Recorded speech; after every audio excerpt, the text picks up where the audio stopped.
Okay, you are now in the ins and outs of a B&B, and it's how to open a bed and breakfast, a guest house, an Airbnb, a VRBO, and all the above. There she is. There's Cheryl. Hi, Cheryl. We're just now getting started, so welcome.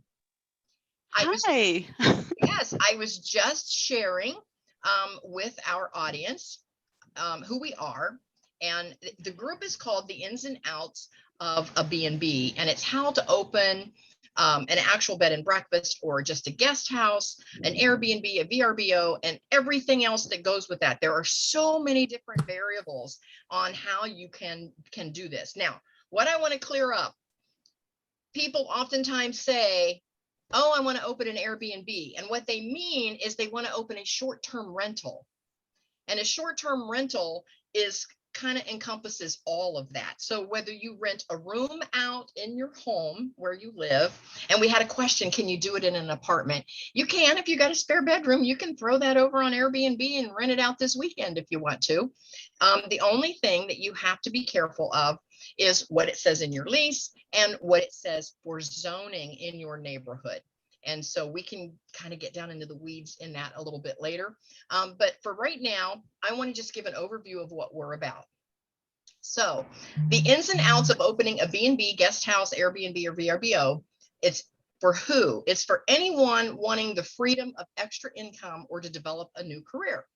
The what? It's a free online meetup, which you're in right now, helping you with all the ups and downs and ins and outs of opening a B&B and everything that encompasses. When? It's always the fourth Tuesday of each month at 6 o'clock on Zoom. So put it on your calendars, and it's always the same Zoom ID. So if you folks have registered and you've gotten the ID, you can certainly make a note of it.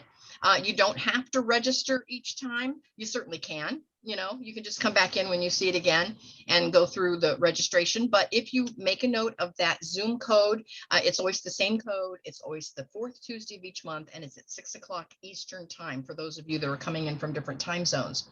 And then where you can attend from anywhere you happen to be, it's all online. And why? Because you want more freedom. It's everything you need to know. And how? Just RSVP through meetup.com, or again, click through on the registration, or just plug in the Zoom code when it's time for the meetup. And then this meetup is for anyone who is or wants to be a short-term rental host, from B&B cleaners, even handymen, contractors, short-term rental managers, all are welcome. We want to elevate the short-term rental standards. So that's what we're all about. So now I am going to segue over to Adam for just a moment. And Adam, tell us a little bit about you. He is one of the hosts of the event, and I'll let him give you just a brief background about himself and who he is and what he does. Sure. So my name is Adam Messmer. I'm with Motto Mortgage. I'm a mortgage broker. So I broker a lot of different non-conventional types of loans. Just for legal sake, my NMLS ID number is 980119. The type, so one of the things that I lend on are Airbnbs, and I have a few different programs that can help with that. And I'll put all my contact information in the chat later. We can lend in most states. Some states are a little weird, and they have little restrictions on who can lend there. But for the most part, like Florida, not a problem. And we had a few of them, a few states that I saw. But yeah, we can take a look at that. And typically, even if I can't lend, all us loan officers, we hang out and go to the bar together. And so I've got a buddy that probably can. So I'd be happy to refer you along if need be. And then as far as Airbnb, I own one myself. So we house hack a duplex, and we have a long-term renter in that. And then we have a single family home that we bought, that we used the equity from the house hack to buy. And that's been doing amazingly well. And that's all here in Columbus, Ohio. So I'm about 20 minutes from Kathy. Perfect. Yes. And you would think that we would see each other more often than we do, but we see each other on Zoom. Yeah, we do try to meet up in person a couple of times a month. But I see you. I see you every once in a while. We had pizza the other day. It was great. So we're out and about in the Columbus, Ohio area. That's Central Ohio for any folks that are tapping in outside of the country. We did have some folks that registered that are outside of the country. There are 12 folks now listening in the audience, and so please put any of your questions as we go into the chat. I probably won't follow the Q&A and the chat, so just put everything over in the chat, and that way it'll be easier for me to keep track of. Now, I'm Kathy Benner, and I am the one that created this event. And then Adam, of course, is one of the hosts, and I'm the other host. And I too have a guest house. Again, it's short-term rental. And what I did is I have a large home that has 4 bedrooms. And I'm retired now, so I have no children at home. And so I turned 3 of my bedrooms into guest rooms, and I actually advertise those on several online booking sites, channels, if you will. I'm on booking.com, I'm on Expedia, and then I also put the 3 rooms over on Airbnb just to get more exposure, because Airbnb is simply an online booking site. A lot of people say, I have an Airbnb. Well, you have a short-term rental and you're advertising it on the Airbnb booking site. Anyway, I'm on several booking sites, and then Expedia went out and gobbled up a whole bunch of booking sites. They bought hotels.com, anyway, on and on and on. And so when I get bookings from online sites that I've never even heard of before, and they come to me through Expedia. And what I've discovered is Expedia, they are now the largest online booking site because they gobbled up a bunch of these smaller online booking sites. And so when I look at my percentages, and I'll just toss it out there, and we're going to talk to Cheryl here in a minute and find out what she's doing. But when I look at my percentages, a large percentage of my client base is coming to me through Expedia because they have such a large footprint these days out there online.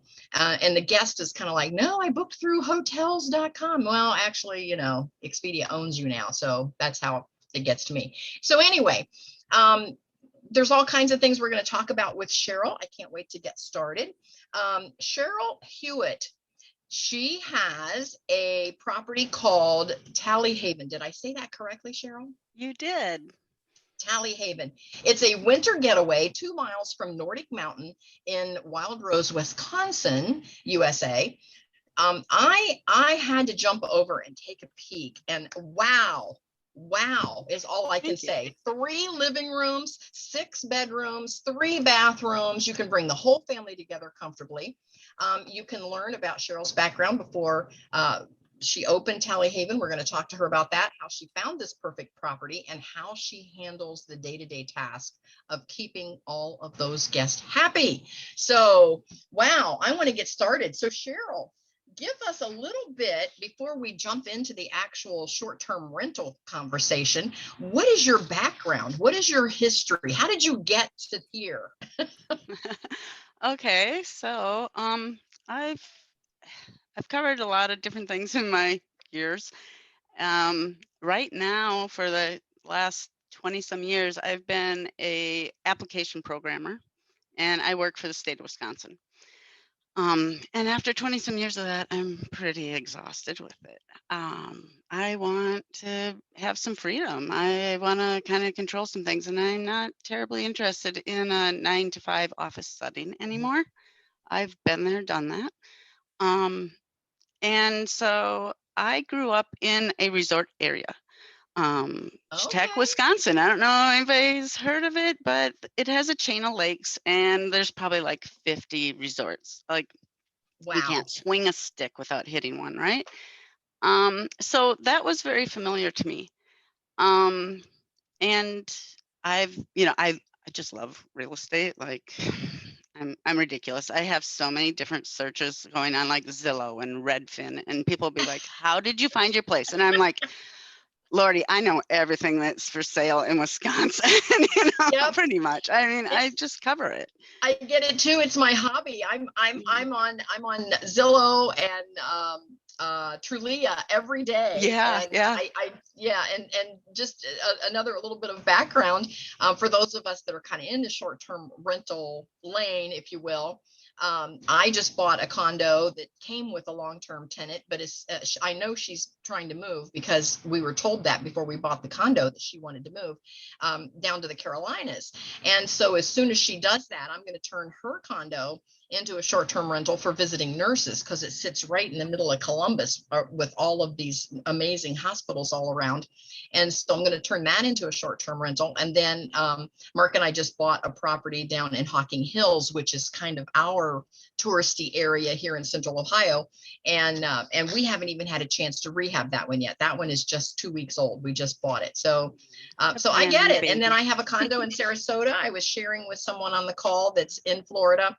And we have and Adam will get this, we have a particular mortgage on that one that says we can't short-term rent it until we've lived in it for 24 months. And then after 24 months, because of it's like an owner occupied loan, vacation property loan for owner occupants only. And after 24 months, then we're allowed to rent it out. But in Florida, the area that we're in has a zoning requirement that says short-term rentals have to be for at least 30 days or longer. And so, but that's perfect because we're on the West Coast, right in Sarasota on the Gulf of Mexico, and we could rent to snowbirds and they all want to rent for, 2 months, 3 months. And so that's not going to be an issue. So once we've had it for 2 years, we'll rent it out. So at some point I'll have 4. That's So exciting. do you have more than just the Talihaven? Nope, I just have Talihaven so far. Okay. So I bought that house. I closed October 2nd of 2020. And then we started a renovation. So we didn't have our first guest till like February 2nd of this year. Okay. So I'm a newbie. And I love it. I'm I loving love it. Yeah. So, So it needed a lot of was renovation. it already a short-term rental when you bought it, or was it someone's No. home, or? It was somebody's vacation home, and they had built the home. It was built in 1990. It is 30 years old, and they lived in Illinois and came up for, vacation times. They had 5 sons. Okay. Thus, the 6-bedroom house. Okay, I get it. And I think that these were all grown children with spouses and grandchildren. So downstairs they had, the kids, when they saw it, our kids were like, oh my God, that's like a barracks. So they had taken this long room and divided it in 2 and had this like temporary wall in between and homemade bunk beds. So there were 4 bunk beds in each room, and it was very unappealing. Okay. And one of them didn't even have a window, so it wasn't safe. So we converted that to a game room, and Okay. I was tempted to put some bunk beds in there, more adult style with the stairs between them. But at a certain point, I didn't want that many people in my home Right. at once, and I also didn't want to wear out cleaners, because bunk beds are really hard. And that's probably what I kept hearing was that's the least favorite thing. And so we went with the game room, and I am so glad that it's just a game room and not another 6 bunk beds.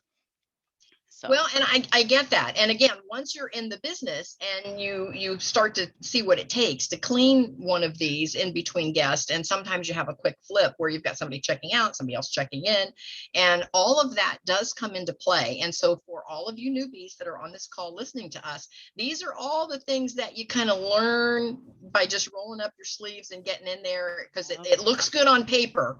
But then when you have to finally do it, flipping 6 bunk beds would be quite the chore. Carmela says she's wanting to do an Airbnb in their home in Maryland. She said, however, should she do it as a short-term rental instead? Carmela, again, Airbnb is just an online booking site. You're doing a short-term rental if you do an Airbnb. Airbnb is just the booking site that you would advertise your short-term rental on. So you can just use Airbnb, and a lot of people do that. And that's where that phrase comes from, that I have an Airbnb. What they really mean is they have a short-term rental and they're advertising it on Airbnb. So, but you can advertise it on as many channels as you want, depending on your zoning. Terry says, with mine, when I said I had to live there, or, for 24 months. She said, so for the first 24 months, was it a vacant or was it your second home? It's our vacation home. Just like Cheryl is explaining, this property she bought was the vacation home of the previous owner. And Adam can maybe clarify, there's different mortgages. Well, I had a question for you because you mentioned it was a provision of the mortgage that said that you had to do that for 24 months. But I was curious, was it I thought, because we've talked about it before, I thought it was a provision in the HOA that said you could buy, but you had to use it for so long. But it is the mortgage? It is the mortgage, because we actually took out a mortgage for a vacation, owner occupied vacation property. And I got a lower down payment, just like an FHA. Was it a conventional loan, or was it something like weird? It's something weird. It's for owner occupants' second home. And it was a certain product just for that. And one of the criteria is that you couldn't use it as an investment for the first 24 months. That's neat. Yeah. So that answers your question. So we bought it. It was vacant when we bought it. We've been using it as a vacation property. So that'll help that. So Cheryl, how did you decide that you actually wanted to do this particular property or get into short-term rentals? Is it because you grew up around all of those resorts? And I think that had an influence. And I co-owned a home that I had lived in with my now ex-husband, and we had decided we wanted to move into Madison. We were in Lodi, Wisconsin, which is just north of Madison, but the youngest had gone off to college, and we wanted to move down to Madison. So we decided to rent that home, long-term rental. So we did that. And then we divorced, and we still own this house together. And we did that for like 7 years, which was fine. So I was looking at real estate, and as one your does. hobby. Yep. And I talked to a mortgage lender. I went to Guild Mortgage, and he was like, well, the house you have that you already own really is not cash flowing. So it doesn't look good on paper. And the reason for that was I had tenants that I loved that really couldn't quite afford that house. However, he was a carpenter. And so I got a lot of renovation as a part of a way to barter, extra, so that if they couldn't meet the rent, especially in the winter for him, they would do things like, put in a bathroom and finish off and add, more rooms in the basement, and, just put in a new sliding door. So things were happening for me that made it worth it. But on paper, that just didn't translate and help my debt to income. That's a key factor to look at. Like, can you afford another property? That kind of thing. And so we sold that house, and then I started looking around for what can I do. We had already been renting for vacation the short-term rentals, and we had stayed at a place in northern Wisconsin that summer that we just loved it. So it was COVID, our first COVID summer, and we felt like our safest bet was to rent a whole house and be there, so hotels didn't feel safe to us.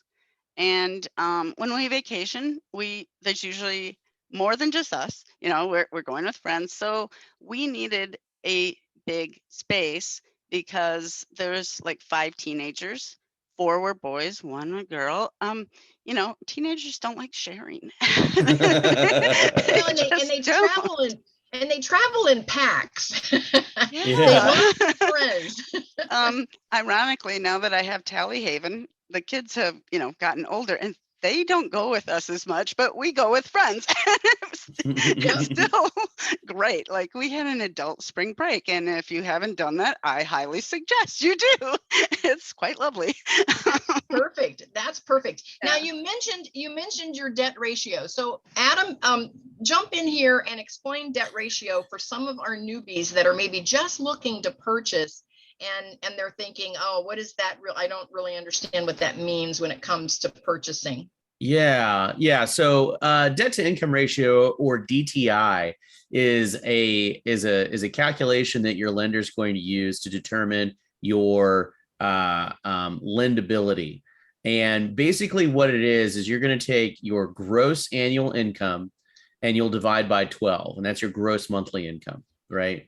Then you're going to take all of your liabilities, and your liabilities are things that appear on your credit report. So minimum payments on stuff, minimum payments on credit cards, minimum payments on car payments, student loans, etc. They're going to add that along with the PITI, which is the principal, interest, taxes, and insurance of the new mortgage, PITI-A, in case there's association fees, that also gets lumped in to the liabilities. And you're going to compare those two in the form of a ratio.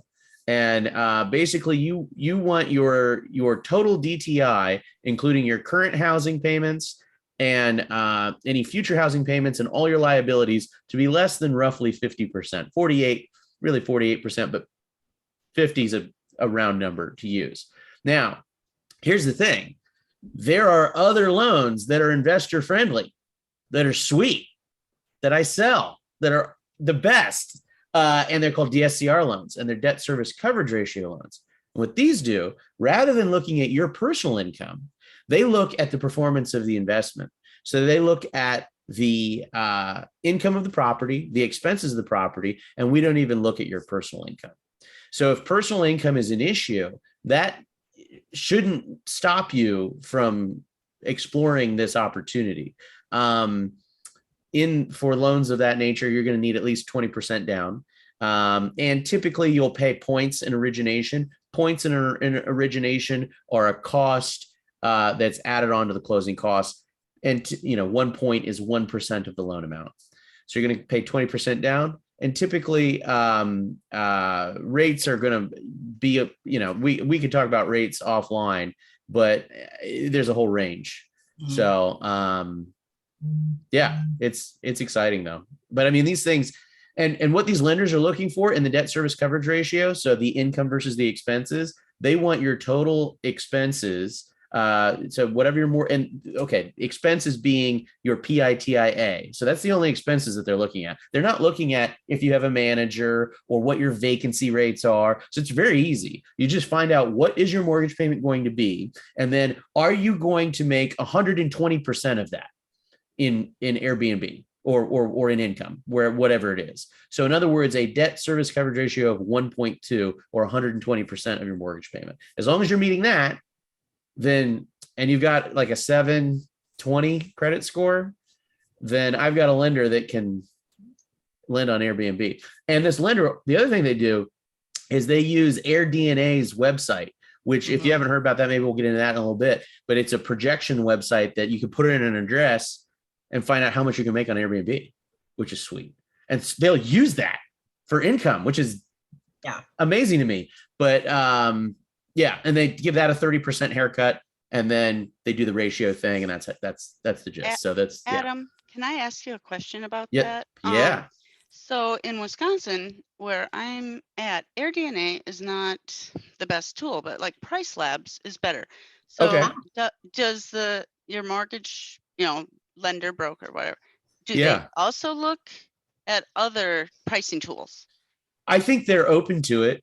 AirDNA is just the one that we've used in the past, but if it's not giving accurate results in a given area and there's a comparable service that's going to give a more accurate representation, then totally. But I mean, these Airbnbs, they kill it on the DSCR ratio. Typically, like I said, you want to be at a 1.2, but we see them coming in at like 1.75 or 2. In other words, 200% of your mortgage payment you get in income, which is bananas, is the technical term. That's bananas. Technical terms. But yeah, so they'll use the calculation websites, but there's a lot of different lending options. And that's the other, there's all kinds of weird stuff that you can do that's interesting and can get something done. But typically you need some money. You need a little bit of money. Yes. And you can, one other thing, just on the lending tangent, and then we can get back into everything. Because I'm curious, because I got questions for Cheryl, but you can use a home equity line of credit to buy a house. Like that's what I did. So I bought a duplex in 2013 when you could get duplexes for cheap, and then it appreciated 200%, and we used that in the form of a line of credit as the down payment on our Airbnb, and then we just got a 30-year mortgage. So we came out of pocket like a couple of grand to put it into a business checking account, so that there was some money there to pay the bills. And it's life changing. It's wild. But anyways, Cheryl, I'm curious. Great. So great stuff. Go ahead. Time.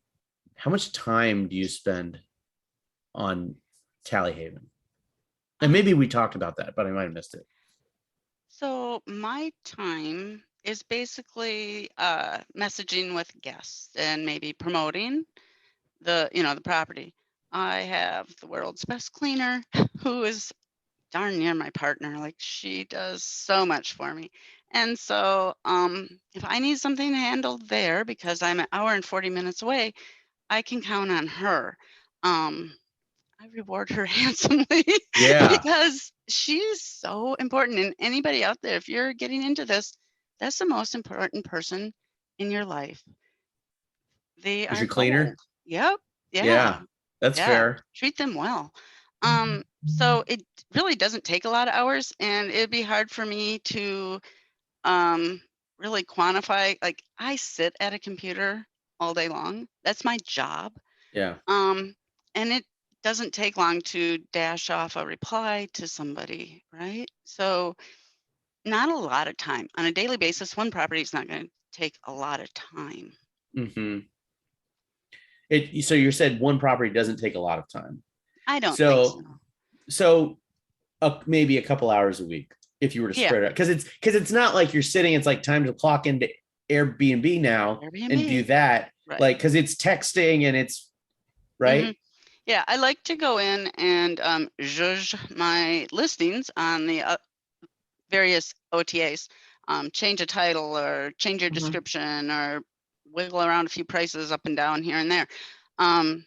Because I believe it keeps you higher in the rankings because search engines crawl your listing then. So I do that. That only takes a few minutes. It's just a daily, basic little thing, and you get used to it. You can even just like have some canned stuff. Like maybe you have 15 different titles that you put in, and they almost all say the same type of thing, but you can change them for whatever season you're starting to market for. So right now I'm still saying like book your ski weekend or your ski getaway, because I'm 2 miles from a ski resort, a ski hill. And I get maybe a little later in the season, I'm going to totally be pushing for summer bookings because I'm on a lake. I'm hitting summer people, tourists, and the winter getaway. I did not realize that this little ski hill that I'm 2 miles door to door from was going to be such a bonus. I was focused on the lake. I grew up with lakes. I mean, you go boating, right? That's so cool. But guess what? Skiing is fantastic. And I feel a little slow on this, but it didn't occur to me that people go skiing as in groups. And my house is really for a group. I'm expensive and they need to pool their money because I'm hitting like between $700 and $900 a night, especially on a weekend. Yeah. And I didn't think I could pull those kind of numbers in the winter. But how many does your property sleep? 14. 14. Oh man, that's cool. That's kind cool. of the name of the game. Wouldn't you agree, Kathy? Like, how many butts can you get in the seats? How many heads can you put on pillows? I mean, I could add sofa sleepers or, things like that and put more people in. But I think 14 is very comfortable. Yeah. I have one bed per bedroom. And then I have a futon that's actually really comfortable in my game room. So nobody's like double bunked and, Mhm. you know, trying to sleep with somebody else breathing next to them that they're not comfortable with, you know, Yeah, that kind of thing. So I like that aspect too. And I sure. did that more for my own sake when I was property hunting, because this is it's our vacation home also. So I did a second home / vacation mortgage. That's the kind of lending I got. And we definitely do use it ourselves. Yeah. Now, So what's your occupancy currently? Are you staying pretty full? my summer was 100% booked. My fall, Yay. it's That's hard awesome. because I'm on different OTAs. So, and I really should pull all these numbers together overall. I think on a year basis, I'm probably around 50%. Because in the winter, my weekdays are mostly open. You know, I don't get a lot of bookings in, but I book my weekends up. And I'm okay with that because, you know, you can either like price for occupancy, or you can, you know, so that maybe your rates are lower and you're getting a lot of bookings. Some Mhm. people like that a lot. Or you can make that same amount of money by charging more and just expect that not as many people are going to book, and there's going to be, you know, something to pull them there. Well, my pull is that ski hill and the ice, you know, the lake. Can you guys hear my cat? It's trying to get in the No, door. you're Okay. fine. No, go get go let the cat in. That's fine. That's totally. Oh, it's a I giant got cat. two cats. There was one that was like showing off behind me a minute ago. But um real quick, we got a couple questions in here. Gabriella was wondering, are you able to have a healthy profit net profit every month, and how long until you were able to make a net income on your properties? And I mean, what do you think about that, Cheryl? Um, so I need to probably hit, oh, because gas can be kind of high, you know, LP gas to heat it. I like to hit like 3,600 a month to make sure I've covered everything A to Everything? Z. Mhm. And I have done that every month, probably except for this last November. April was also slow for me. So April, November, and you know, this is my first year in, so I'm kind of, you know, learning Yeah. what the rhythm will be for me. Um, People are holding off in the spring for their summer vacations. There's Mm-hmm. just, you know, if you're in Wisconsin, you live for the summer, most of us.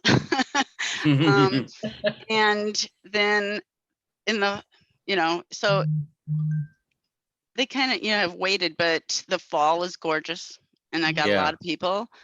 I would have gotten more except for my lake board voted to do a drawdown in conjunction with the DNR. So we did a 6-foot drop to like invasive weeds and to compact the sediment in the lake. It's not a very big lake. I'm used to bigger lakes.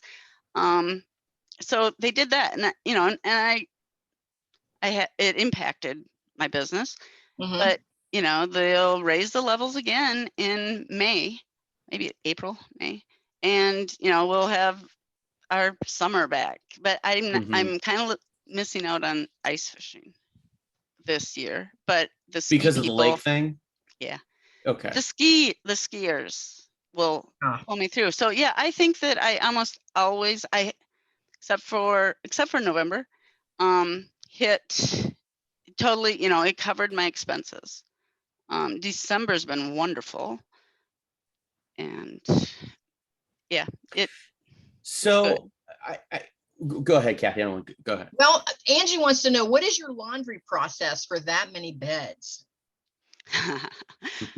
Well, I I replaced my washer and dryer this summer because the dryer started making a racket, and that was one of the few things I hadn't replaced when I renovated the house. So I gave those to my cleaner because she had a need. So if she can't get it done, at my house in that amount of time, she takes laundry to her house. And sometimes she'll actually go to a laundromat and I will, compensate there. I bought these giant bags off of Amazon to transport laundry to and from. Okay. So, and she really likes them. They're easy to, handle. They have handles for it. It's pretty much what they're made for. And she's just, really a godsend and does this. And I have, offered various things to help with that. But one weekend I was showing up there, I was the person coming and she's like, oh, I still have towels or sheets in the dryer. And I was like, I'll get them. Oh my God. I don't like folding sheets. That's what I discovered. I sent her a message. I'm like, you don't make enough money. Like, why do you have this occupation? This sucks. She's just laughing, because that is why I have her. So I really appreciate her. And this maybe spring, I want to renovate one of my 2 bathrooms downstairs. And I was going to take that one out and just make it a sauna because I have 2 bathrooms back to back. But I'm going to keep it a bathroom and I'm going to put in another set of washer and dryer. Okay. There's plenty of now, space. How did you find your cleaner? How did you find her? I think, it was through Facebook and I think it might have actually been Marketplace. Okay. Or I went to for that area that county has a buy sell, group. Yeah. And I posted there. So she had never cleaned short-term rentals and she was just starting up her business. I think it'd been maybe a month she'd been on her own doing this. I think she'd been a dental assistant or something like that before that. Anyhow, so she started her business and she, I interviewed her and I was like, so what's your rate? And she's like, kind of hesitant and being like, oh, $20 an hour. And I'm like, okay, so this is going to sound really weird, but that's not enough. And, she was just shocked. But, and then I told her why it wasn't enough, she had no idea the differences between cleaning a short-term rental and a private residential home. And, so when I laid it out, I'm like, I'm going to ask so much of you. And so I don't do a per hour rate because if she can get out of there sooner and hit all the stuff, I'm not going to penalize her on that, right?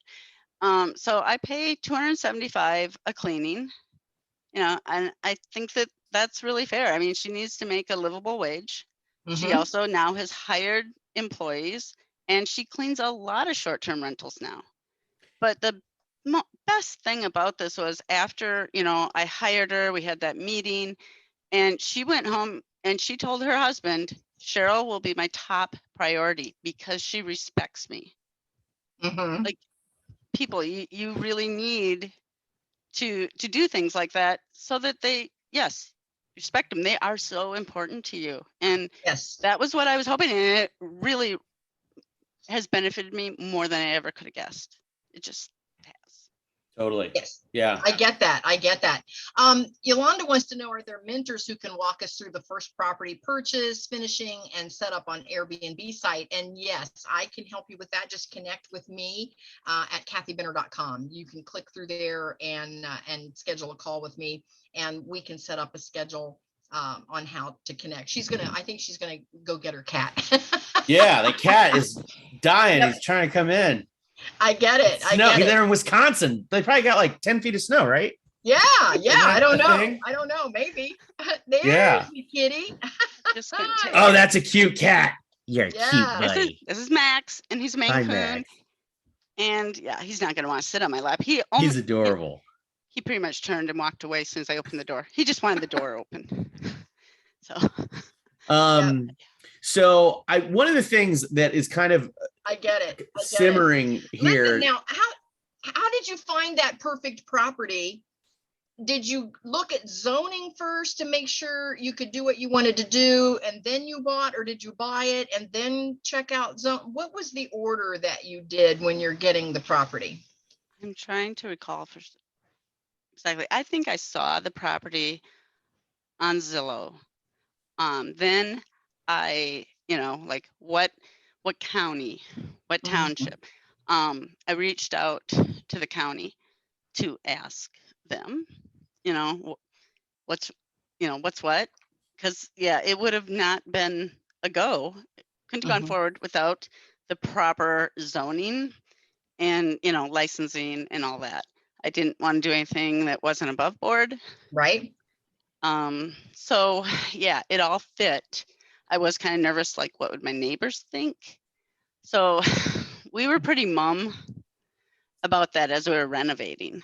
Um, but again, I got super lucky. I have wonderful neighbors. And this summer when I was up there in August, they took me for a ride on their pontoon.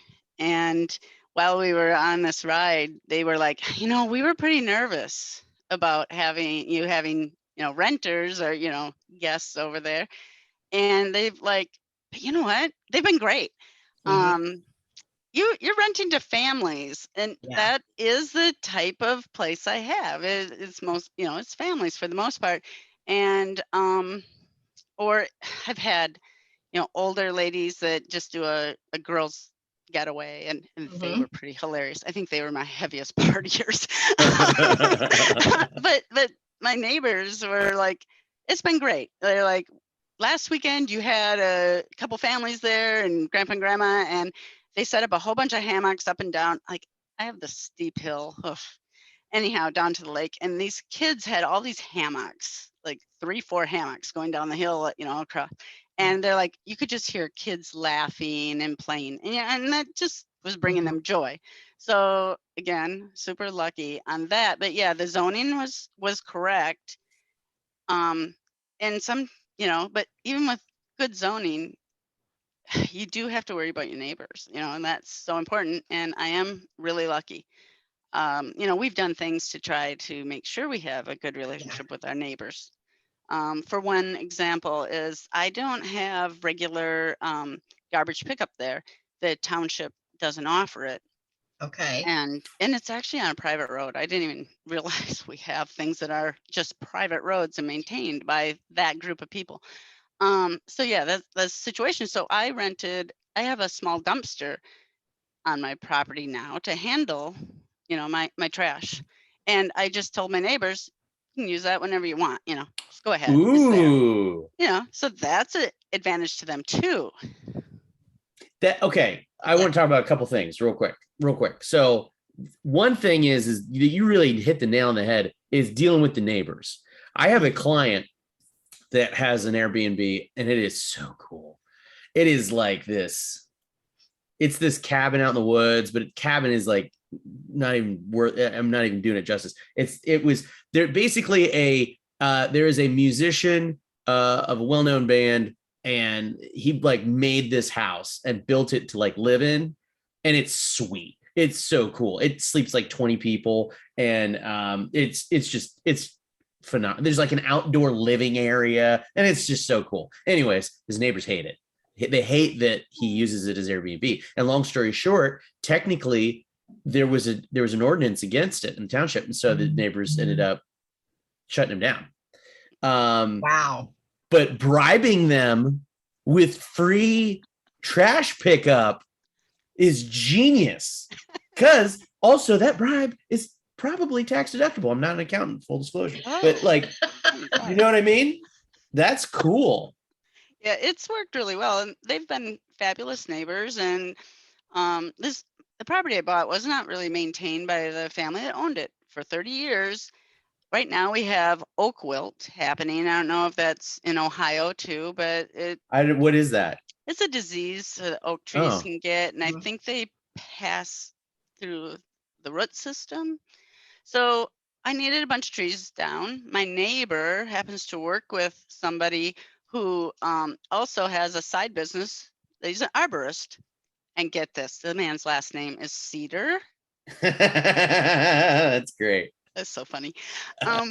So, so I hooked up with him, but, we were even there on Sunday meeting with the arborist again this year. And both of us, my neighbor and me, are like, okay, this tree is really leaning towards your property.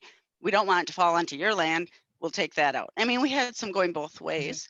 That's good neighbors, and you Yeah. just want to nurture those kind of relationships. Mm-hmm. And that zoning, like what your story with the guy having a fabulous property, but not quite, being able to run it because of the ordinances. So let me share the solution that he found, because this is another way that you can do short-term rentals that people don't normally think of. So he was contacted by an insurance company, and they're like, "Hey, you have this fully furnished, beautiful house. Can we rent it for like it was like $6,000 a month or something?" And he's like, and they want it for 6 months. He's like, "Yeah, that is within the ordinance. That's allowed in the ordinance." And why was this insurance company? Is because they needed someplace to put people whose homes had burned down, and they needed to store them somewhere, the people, until their house was rebuilt.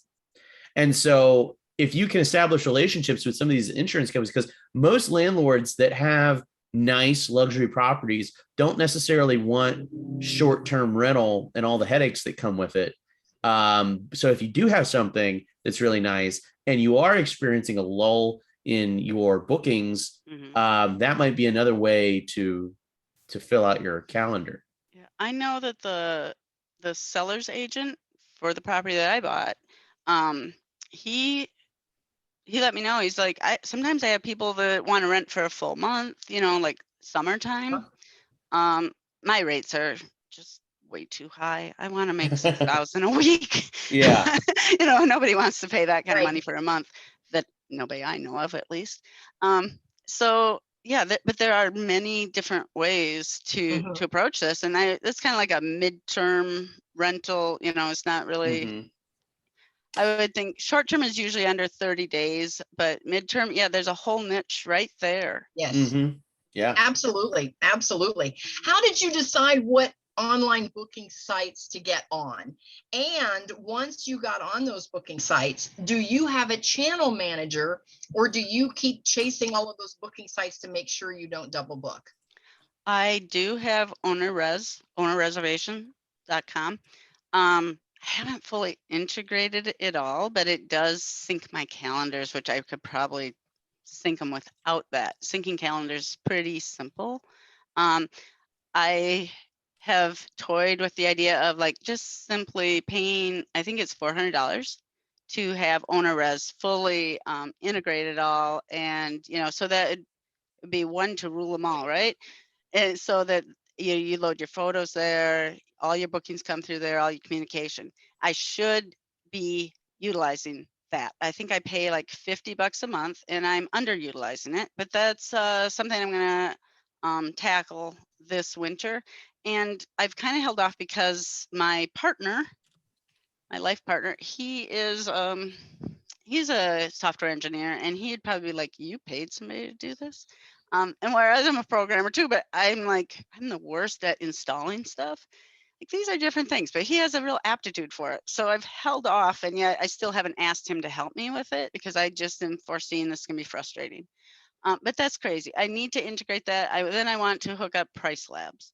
And I am on, right now, I'm just on Airbnb and VRBO, and I have a Howfie listing. I don't know if you guys are familiar with Howfie, but it's a free platform, but you have to promote it yourself. They don't do advertising. So I pimp it out on like some Facebook groups that are like for Wisconsin and Minnesota and Wisconsin, that for people to, with rentals, they post there. People who are looking post there. So it's a great spot to post.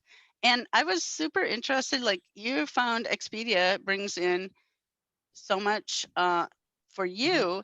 Do you think it's because, like you have more traveler type guests because it's a shared home? I do. I have a lot of pass-through guests. They're just traveling from point A to point B, and they just want to stay a night or two. And so we're often not the actual destination. We're just a place that they need to stop over midway on their drive. And Okay. so they're finding us on Expedia, and we Yeah. fill most weekends. And I do have last minute bookings, and so I get concerned about double booking. I wouldn't want two sites out there showing these rooms available and having somebody book, within 2 or 3 minutes of each other, the same room, and Yeah. find out that I've double booked. So I actually, for those of you that are listening, I actually use a channel manager called Cloudbeds. And my Cloudbeds allows me to connect as many channels as I want to the Cloudbeds platform. And Cloudbeds only runs $124 a month for me, and it includes a whole front office program as well. So Carmela asked a question about, do you recommend having blackout dates? In essence, do you rent during a particular time period? And so for me, let's say that I don't want to rent for a particular time period. I want to block out those or black out those dates. I can actually go to my Cloudbeds and type those dates in that I want to block, and it pushes them backwards out to all those channels and blocks all the channels in real time. And so that works really well for me. So that's the program I use. But there's a ton of them out there. Yeah, and we can explore all those. There's a lot of channel managers out there. It's whichever one. My option always is choose the one that you're going to use. If it's something that's too complicated and you find you're not using it, then it's really not doing you any good. So choose one that's easy enough for you, whatever your skill level is, that you will actually use. Do you take advantage of doing scheduled messaging to your Yes. guests? And Yes. and your platform, that manager, I would guess it plays a big role in that, correct? Yes, I have all of my templates in there, my welcome letter, my check-in letter, my checkout letter, my thank you for choosing us letter. All of that is automatically put into templates right in my Cloudbeds. And so when the guests come in, I just click a button and it sends whatever letter I want to send them. And I don't have to do all of that typing, each time. Yeah, I really like having scheduled messages. Yes, I love that. So describe to me your check-in process, because you're not close. So you're not driving over there and actually meeting your guest and getting them checked in. So describe to me your check-in process. So I have a smart lock, that people can enter a code, and I can set that new codes up via my phone. I use their last 4 digits of their phone number that they've used on whatever platform.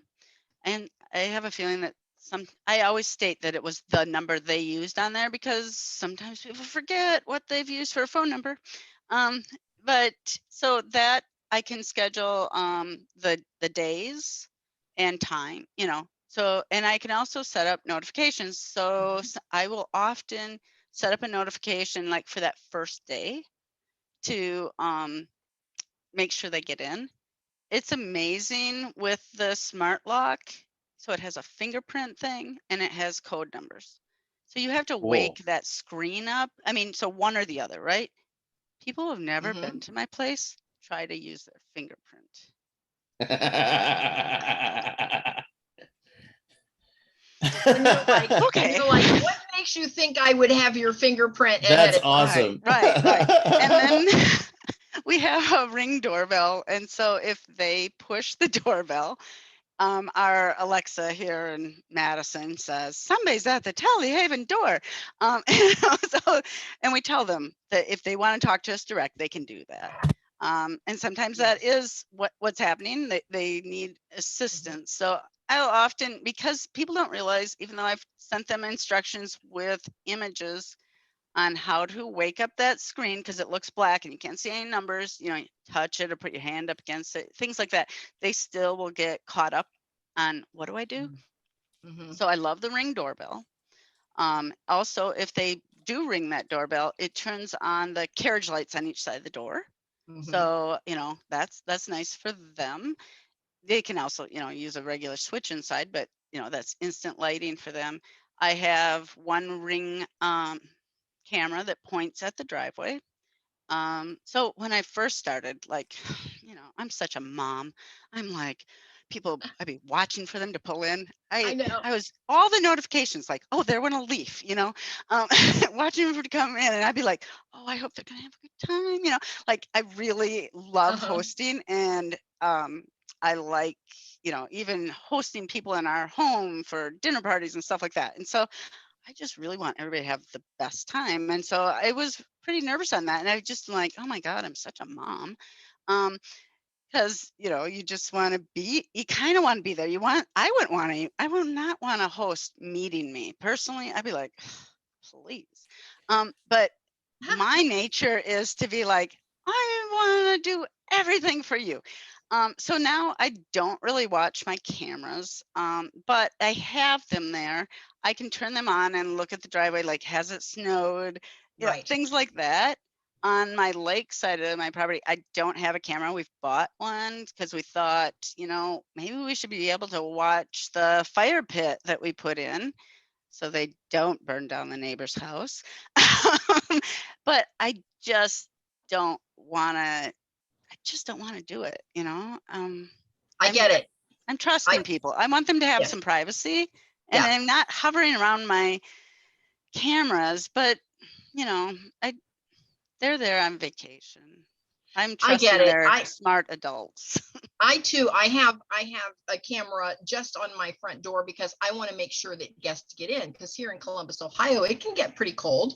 And so I just want to make sure that the guest isn't stuck out there trying to figure out the door code, and they, and they've hit the wrong button, and the wind's blowing, and so that way, if I see they're struggling, I can make sure that I connect with them and say, let me help you get through the door in case we're not here. Because once I get my rooms ready to go, we go to dinner, we do whatever. I go out with Adam. We're just out and about. And so like you, my camera, it gives me a notification that my guests have arrived, and then I just kind of peek long enough to make sure they got through the door okay, and then they're on their own. and I'm looking to go, they're parked on my drain field that I asked them not to, but there's not the best space for parking. And so that's where they end up. And I'm just going to keep my fingers crossed that they don't ruin my septic. Now, Jacqueline, she asked me, how did I get a condo in Florida when I don't live there? And early on in the conversation, I shared that we actually bought the condo as a vacation property for ourselves, and we are not short-term renting it yet. Because the loan, the mortgage requires that we use it as a vacation property for the first 24 months. And then the HOA requires that when we do use it as a short-term rental, we have to rent it for at least 30 days or more. And our plan is to try to rent it once a year in that January, February, March period to a snowbird, and then for us to use it the rest of the time. So that's the plan. So we'll see how that works out. Adam mentioned his insurance. Somebody wanted to know insurance. I'm with State Farm. Adam is with Travelers, and Cincinnati for his long-term rentals. Cheryl, what insurance company for yours? I have auto owners. They were pretty much the only one we could find other than like Proper, and that's a Cadillac of it, but you're paying champagne it's a lot. Prices. Yeah. You do pay more for short-term rental insurance. I would recommend getting with an insurance broker who can shop them for you. Yeah, that's what I did. Yeah, because otherwise, because I went to one and it was, it was a nightmare. I was paying like $3,000 a year for insurance, and then we got it down to like $1,500. So it is a dramatic difference. So there can be some real swings. I think Proper wanted like $8,000 a year. Yeah. And I think I'm paying $1,800. Okay, that's great. Yeah. So especially for that house, that's crazy. Yeah. I did things like I converted the wood fireplaces to gas. I think that helped with my insurance too, right there. Go ahead. Well, I just mentioned earlier too that we bought a place down in Hocking Hills, which is very touristy area close to outside of Columbus, Ohio. And we've only owned it a couple of weeks, and so we haven't even rehabbed it yet. And one of the advantages there for insurance is that the neighbors has a huge pond, and there's just a fence, a small like split rail fence that separates the two properties. And so the fire department was very excited to see that there was a water source there, because this is out in the country in the middle of the woods. And so that helped our insurance rate there. Yeah, That's nice. that's cool. Yeah. There's one question here. Would you recommend writing a business plan for Airbnb? Yeah. I mean, and let me add into that one clarification that I have that's different than Kathy and Cheryl, and that is I have a property manager. So mine is 100% passive. I do nothing. I get a check and well, not even an invoice. It's just a breakdown of like, hey, here's what all the costs were, and here's your money. And the money automatically goes in my account. And then I do the books on QuickBooks, and that's it. So I don't do anything. So I love these conversations because I really don't do anything, and it's the best because I don't fold sheets ever. Now, Adam, let me ask you this, Adam. Did you had to set it up though originally? You had to kind of. See, here's the thing. Did you set up the linen? Did you choose the linen and the towels and all of that? I have an amazing property manager. His name's Ben Vale, and he's with Hospitality and hospitality.io. If you want to go check out his website, he's great. Tell him I sent you. He'll give you the family discount. But he so basically this is what it was. It was, I knew I wanted to buy a rental property of some kind. I got with my realtor. We originally were going to do long-term, and then I'll tell the whole story in another thing. But basically it was like, hey, maybe if we don't do short-term or if we don't do long-term, but we go to short-term, then we can buy something that's a little bit nicer in a little bit nicer area and make even more money than we would have. And that's exactly what we did. And so I went to my buddy Ben and I said, hey, he runs 100 of these things in Columbus. And I said, how does this work? And he's like, dude, we'll set everything up for you. So literally he sent me a spreadsheet of the furnishings and the stuff that they put in an Airbnb. And he's like, if there's anything you want to take away or add or whatever, we could do it. And they just did it all. So I've been in the house twice in my life. And it was like when I bought it for the final walkthrough. And then I had some friends that we blocked it off for a weekend for them to stay because they were in town for a thing. And I was there then. And it's been awesome. Because I mean, for me, an investment. Adam, what do you pay for this property manager? 25%. Ouch. Okay. Oh yeah, I love it though. Now in Hocking Hills, one of the property managers charges 40%. Yes. And you're thinking that's a big chunk, but when you look at what they do, because they even do the light maintenance stuff, and they'll do all of the cleaning, and they do all of the replacement of anything that's damaged. They do all of that. And you don't even have to do your bookings. They actually have a website, and down in Hocking Hills, they actually put you on with all of the other cabins and stuff that they have in the area. And that way, if they get an overflow at another cabin, they just move the guest over to yours. And so they keep it filled. And so they do get a pretty penny, but they're driving in between all these cabins out through the countryside. Nothing's real close right there. They have to drive everywhere down there. And so if you're going to have any cabins down there, everyone says, you know what? You don't want to get a call at 1 a.m. that somebody popped a circuit breaker off because they plugged in too many hair dryers. You have to drive 3 hours to go pop a circuit breaker on. Just pay the property management company to do that. Yes. And I mean, I think that's the biggest thing is like, as you develop your career in real estate investing and in really any kind of investing, it's like the most value commodity is your time. Mm-hmm. And it's like, how do you free up as much of that as you can? Yeah. My cleaner will pop over or enlist her husband or things like that. So, and that's I mean, you got half of it right there. You get the heavy lifting right there taken care of. So this summer, I mean, there are many ways, like I try to, still stay her favorite. So I give her a $25 bonus every time somebody leaves a review that gives a 5-star on the cleanliness of the house. And then this summer, I gave her a long weekend at the house. Usually in the summer, I rent out like 7 days, 7 nights. It's Saturday to Saturday. Okay. If you want to stay at my place, that's what you got to do. Yeah. Except for June, the first 3 weeks of June, because school hasn't truly let out for a lot of people. And some people just can't swing 7 days, you know, or they don't even like going on vacation for that long. I don't. So I I know, like don't. 4 days, and I'm just like, Yeah. it's I time. miss my cat and my computer and yeah. So my June is still, you know, like 3 nights minimum for most of that, but then it's, you know, it's longer. So, but I split part of our time and gave her some time in August, where Okay. normally that'd be a 7-night minimum. So, you know, she brought the people that work for her now there, and they had a fun weekend. And then now in December, I was like, you know, I'm having a really good month and I've had a really good year. And Tara, my cleaner, is so key to this. So I gave her 1% of my Mhm. gross as a Christmas bonus or end of year bonus. So Wow. she was bowled over, but you know, this That's will, great. it will, it all comes back to you. It So, you does. know, And it's and I mean, frankly, what you're doing is you're writing little checks to cash big checks.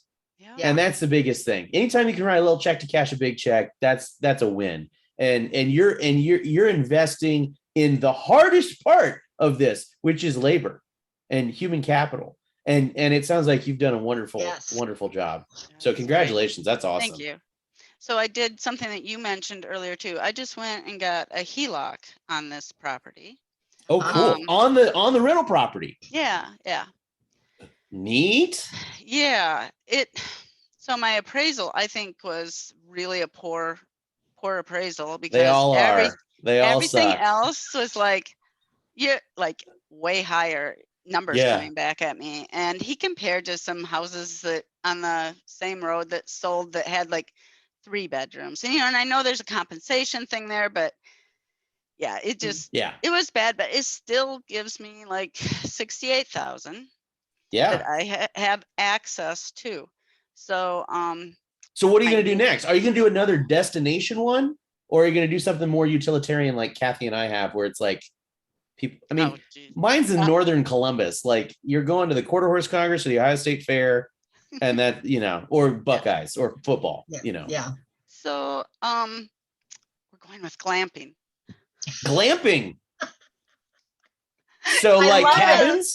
cabins Yeah, or and like tents or both. safari tents and cabins and maybe little Neat. shed cabins. And so that's our goal. And this is when zoning gets really, really important. Yeah. Yes. And Yes. it's not easy, but we found a property that's 160 acres up north, not far from where I grew up, but it had been a campground, and now I think a family group has used it, but they're selling it. But parts of that land, and it's so weird because they'll have like 7 acres are commercial and an acre on this, you know, because it's like 440s. Yeah. So because the people that own it are in Florida for the winter, and the realtor, the seller's agent, is on vacation right now. We can't see it till the middle of this month. We're hoping to go tomorrow. But yeah, we're hoping that we can change that from, you know, right now it has 8 RV spots that have sewer, electric, and water to them. And it has like 14 tent sites that have water and electric, and then like another 10 that only have one of those. I can't remember which one it is. Yeah. So, you know, I was looking at like, well, RVs, they can make like 3,000 a month for, you know, people rent. Whereas if I take those little spots and I put in maybe even a little like shed, you know, that I've converted, you know, made a cabin, a glamping cabin, and added hot tubs and that, I can rent that for 200 a night.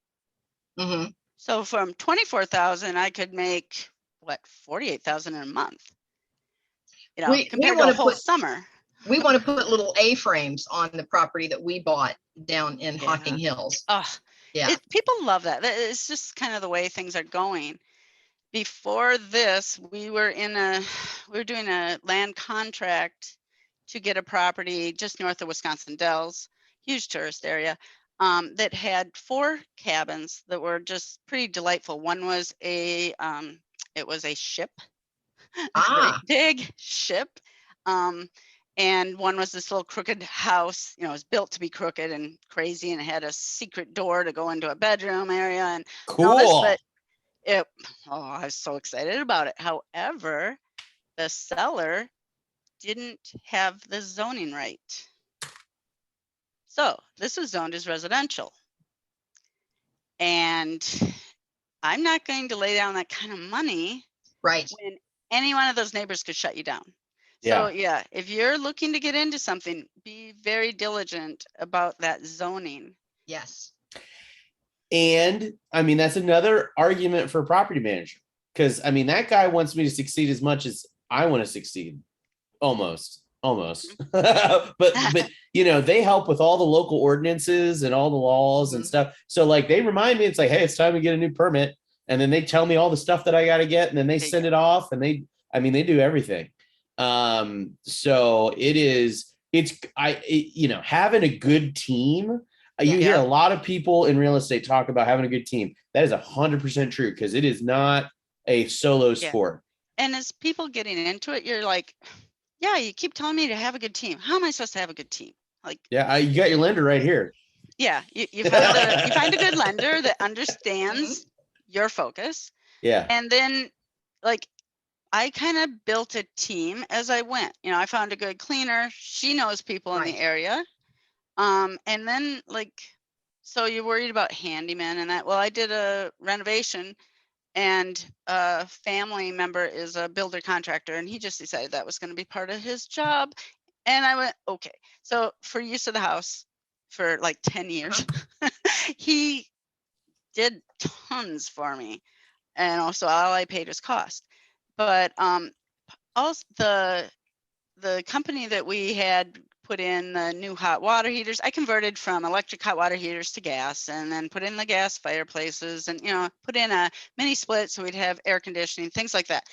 That company has all kinds of side shoots of the business. They've got plumbers, and they have electricians, and they supply my LP, and so it might, once you get into it, depending on your area.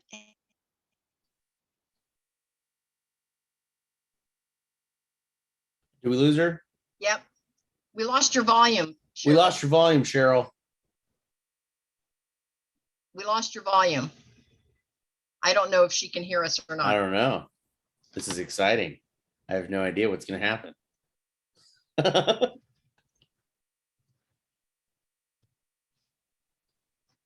don't know if she's watching the chat. It is. Oh, there we go. She sees it. Yep, she sees it. We don't hear you. Yay. That's okay. She thinks her headphones may have stopped working. Oh, that could be a thing. Yep. Mine did that to me once. Yeah. Nope.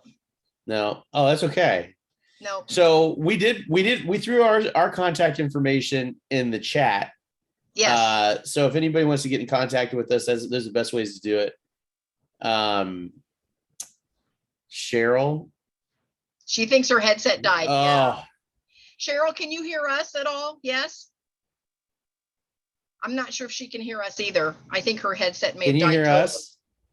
I don't know. Well, yeah, because I mean, if her sound was going through her headset, then maybe it might have, like, because I got a bunch of things on mine, and so anytime I something changes, then it ends up coming out of a monitor or something weird, and so anyways, Cheryl, I think, is going to put her contact info in the chat, or not. Never mind, she's not. Yes. Nope. Okay, yep, never mind. Hear us. Yep. Yep. Can you hear us? Put your contact in. There it is. Bam. There's her email. Okay. Cool. So anyway, yes. So I just want everybody to know to visit Cheryl, and that's her email. That she's at Talihaven.com. Please check out Talihaven.com. The pictures are wonderful, and there's her phone number. And this can be your team if you're looking to get into short-term rentals. You have Adam's contact information there. You have my contact information there. And for those of you that don't know, if you're looking at the chat box, if you click down at the bottom where you're going to type a message where it says everyone, if you click the little 3 dots clear over to the right, you can just hit save chat and it will actually save the entire chat in your hard drive. So you can do that if you'd like. You can take a screen print if that works better for you. And if you don't want to do any of that, or you're in the car driving and you're on your phone instead of on a computer, just remember kathybinner.com and you can go to all the replay, and I will have all the contact information with the replay of this meetup. So just go to kathybinner.com, just scroll down to the free B&B icon, click through on that, and you'll see all our replays. And she says she can't see Cheryl's information. It could be that maybe Cheryl didn't have it out to everyone. Yeah, she just had it to the host and panelists. It's Cheryl Hewitt at gmail.com. And her site is talihaven.com. And her phone number is 608-347-9688. And again, I'm going to put back in the chat. At the end of the day, remember kathybinner.com, scroll down to the short-term rentals, the B&Bs, you'll see it there. You'll see my picture with Adam's picture, and click through, and that's where I'll put all the contact information. I was doing the same thing. I was doing it to host and panelists, and yeah, there's a thing where it says to everyone or just to host and panelists. So yeah. So let me just say real quick, because somebody asked it, should we put it in an LLC? And I said it's a good accountant or lawyer question, but I don't think you didn't see it. So whoever that was asking about the LLC, contact part of your team, your lawyer and your accountant. See if it's going to be right for you, because I can't tell you that. I can tell you a little bit about the lending that goes along with that. Give me a call if you have questions, and we can get into the details of that. But yeah, lawyer, accountant for sure. Yes, yes. I personally do not have mine in an LLC because I'm still buying and selling property, and it's a whole lot easier when I'm funding it personally to actually not have my properties into an LLC, but I do have a trust. So, but again, that's an attorney question. Yeah, that's an attorney question for you. Cheryl's trying to find a headset that works there. Cheryl, maybe, and again, she can't hear me. So let's see, Cheryl, maybe if you unplug your headset and plug it back in, I think you can use the speakers, the computer. Yeah. But I mean, Cheryl, well, Carmela says she really enjoyed this. Very informative. Yes, Carmela, thank you for being with us. Thanks, Carmela. Appreciate it. Well, you want to wrap this one up? Yes, we will. And again, Cheryl, I'll send her an email later, but I am going to just say, Cheryl, thank you so much. Yes, yes. And Terry said she's learned so much. Thank you all. Again, kathybinner.com. The replay will be there. You'll be able to listen to the whole thing, and all the contact information will be there. That's just an easy place to send everyone. It's all right there. kathybinner.com. Scroll down. You'll see my picture with Adams on the free meetup, and just click through there and get the replay. So thank you everyone for coming. Cheryl, thank you. I know she can't hear us, but but thank you for being with us. This was great, and I will keep in touch with everyone that registered. I will send you a reminder the next time that we're on. And don't forget to go to kathybinner.com and catch the replay and all the contact information. So thank you so much. And we will see you again next month. Thank you so much. Thanks, Kathy. See ya.